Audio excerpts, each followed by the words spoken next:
आखिरी प्रश्न। मैं अपनी पत्नी के अतिरिक्त अन्य स्त्रियों में भी उत्सुक हो जाता हूं, लेकिन जब मेरी पत्नी दिखाती है तो मुझे बड़ी ईर्ष्या होती है, भयंकर अग्नि में मैं जलता हूं।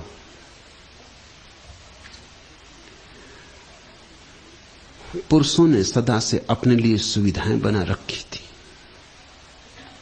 स्त्रियों को अवरुद्ध कर रखा था। पुरुषों ने स्त्रियों को बंद कर दिया था मकानों की चार दीवारों में, और पुरुष ने अपने को मुक्त रख छोड़ा था। अब वे दिन गए। अब तुम जितने स्वतंत्र हो उतनी ही स्त्री भी स्वतंत्र है। और अगर तुम चाहते हो कि ईर्ष्या में न जलो तो ही उपाय।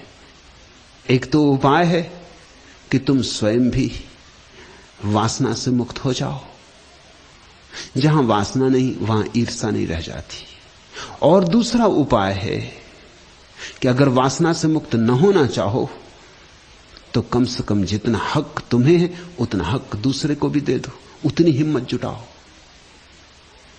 मैं तो चाहूंगा कि तुम वासना से मुक्त हो जाओ।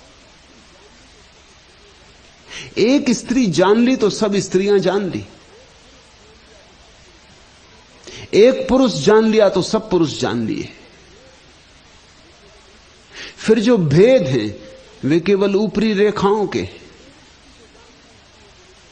और जो एक स्त्री को जान के स्त्रियों को नहीं जान पाया, समझ लेना कि मूर्छित होकर जी रहा है। वो अनंत स्त्रियों को जान के भी नहीं जान पाएगा, वो जान ही नहीं पाएगा, क्योंकि जानना होता है बोध से। वो मूर्छित है,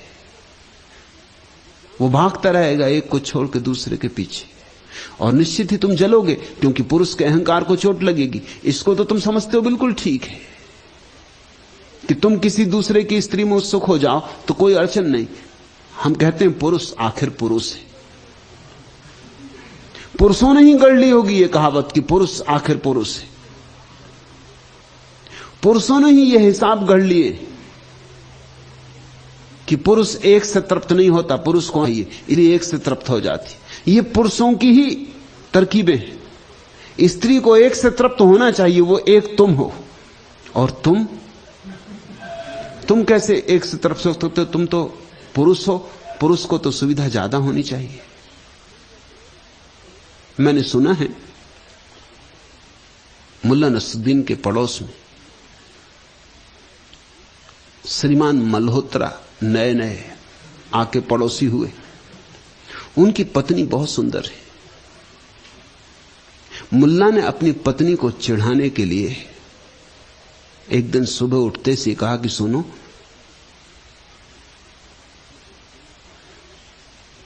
नाराज ना हो। कुछ दिनों से रोज मुझे सपनों में श्रीमती मल्होत्रा दिखाई पड़ती। पत्नी बोली, अकेली ही दिखाई देती है ना? मुल्ला ने कहा, पर तुम्हें कैसे पता चला? पत्नी ने कहा, क्योंकि श्रीमान मल्होत्रा मेरे सपनों में आते।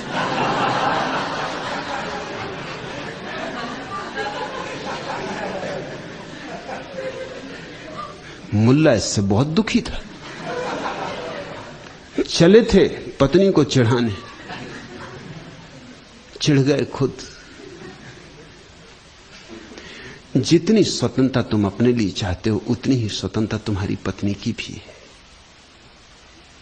और अगर तुम पाते हो कि नहीं, सुख होना उचित नहीं है, तो फिर तुम्हारा दूसरी स्त्रियों में उत्सुक होना भी उचित नहीं। और जो तुम चाहते हो तुम्हारी पत्नी करे, वह तुम्हें पहले करना चाहिए, तभी तुम हकदार हो। अपनी वासना की दौड़ों को छोड़ो। और मैं तुमसे ये बात कह देता हूं कि स्त्रियां निश्चिंत थी इतनी ज्यादा वासनाग्रस्त नहीं होती जितने पुरुष होते। स्त्रियों के पास एक तरह का समर्पण भाव होता है, और स्त्रियों के पास एक तरह की निष्ठा और आस्था और श्रद्धा होती। पुरुष का प्रेम भी छिछला होता है, गहरा नहीं होता, ऊपर ऊपर होता है। पुरुष की जिंदगी में प्रेम ही सब कुछ नहीं होता, और भी बहुत चीजें होती, स्त्री के जीवन में बस सब कुछ प्रेम ही होता, और सब चीजें प्रेम के ही भीतर समाविष्ट होती। पुरुष के जीवन में और कई काम हैं जिनमें प्रेम भी एक काम है। स्त्री के जीवन में और कोई काम ही नहीं है, सारे काम ही प्रेम में ही समाविष्ट है। पुरुष उच्छृंखल है, पुरुष चंचल है।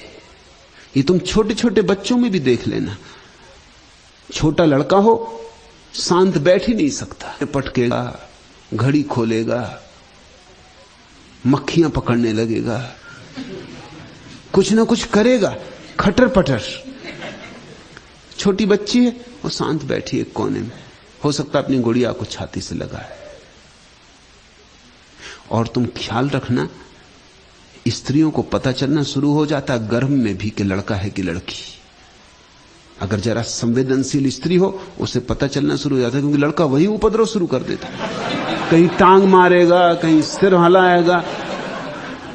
लड़की शांत होती। अनुभवी मां को पता चलना शुरू हो जाता है कि लड़का है कि लड़की।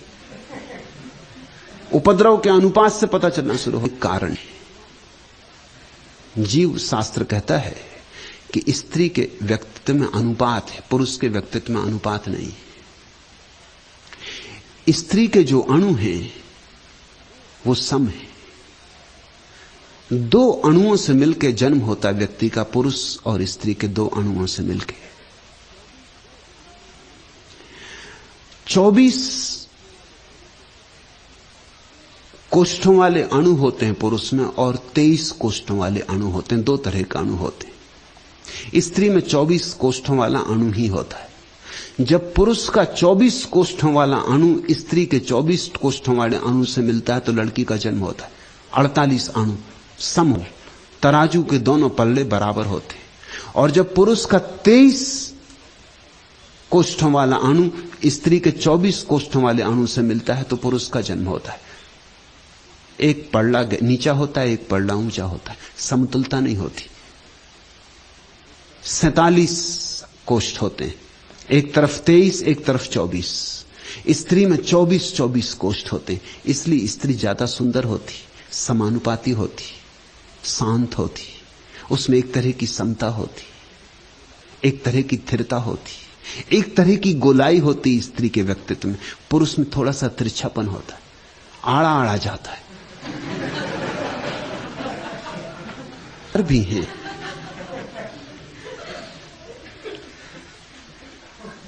डब्बू जी और उनकी पत्नी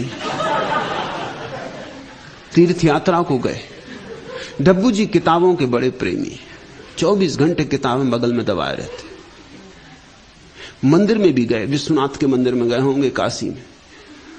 डब्बू जी अपनी किताब ही पढ़ा रहे, मंदिर में भी खड़े हो गए। पत्नी प्रार्थना कर रही है, अब उसका दुख तुम समझो।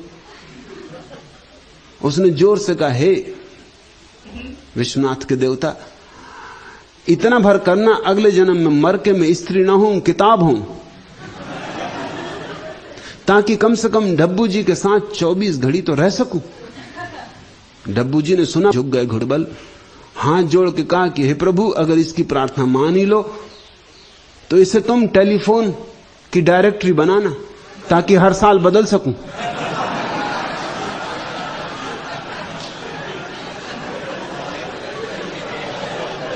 पुरुष का चित्त ऐसा ही चंचल है। इस चंचलता को जाने दो, थोड़े स्थिर हो, थोड़े शांत हो, थोड़े जीवन में समझदार हो। बहुत दौड़ चुके जन्मों जन्मों तक, कहां पहुंचे हो, अब कब तक दौड़ते रहोगे? अब ठहरो, ठहरे पांव तो मिले गांव। मिल जाए तो जिसकी तलाश है वह मिल जाए। उस ठहरने का नाम ही ध्यान है। चलते रहने का नाम संसार है, ठहर जाने का नाम परमात्मा है। आज इतना है।